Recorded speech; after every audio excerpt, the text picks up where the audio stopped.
ভাল লাগে। আমার মনে হয় যে এই বইটা কেউ দেখে একটু নাড়াচাড়া করলেই সে এটা কালেক্ট করতে চাইবে।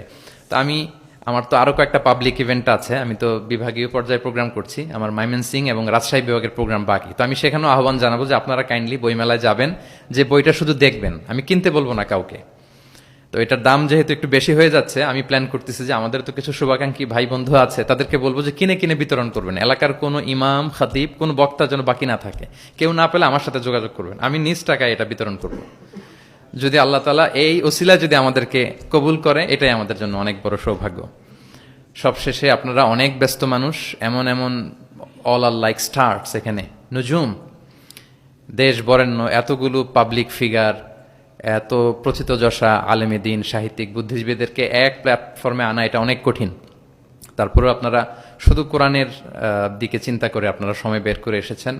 আপনারা আমার অন্তরের অন্তঃস্থল থেকে শুভেচ্ছা জানবেন, ভালোবাসা জানবেন। আপনাদের সবাইকে আমি আবারও শুভেচ্ছা জানাচ্ছি, সত্যায়ন প্রকাশনকে শুভেচ্ছা জানাচ্ছি, এবং আল্লাহ তাআলার কাছে এই ছোট্ট অ্যাপিলটুকু, দোয়াটুকু আল্লাহর কাছে করে যে রব্বানা তাকাব্বাল মিন্না ইন্নাকা আনতাস সামিউল আলিম ওয়া তুব আলাইনা ইয়া মাওলানা ইন্নাকা আনতাত তাওয়াবুর রহিম। সাইয়েদনা ইব্রাহিম আলাইহিস সালাম ওনার সন্তান ইসমাইলকে নিয়ে যখন কাবা বানালেন, এই দোয়াটা করেছিলেন যে আল্লাহ আপনি কবুল করুন। আজকের এই বুক লঞ্চিং সেরিমনিতে আল্লাহর কাছে এই দোয়াটুকুই করে যে আল্লাহ আপনি মেহেরবানি করে এই কাজটুকু আপনি কবুল করুন। হাদা মা ইনদি ওয়াল ইলমু ইনদাল্লাহি আলাইহি তাওয়াক্কালতু ওয়া ইলাইহি উনীব। আসসালামু আলাইকুম ওয়া রাহমাতুল্লাহ।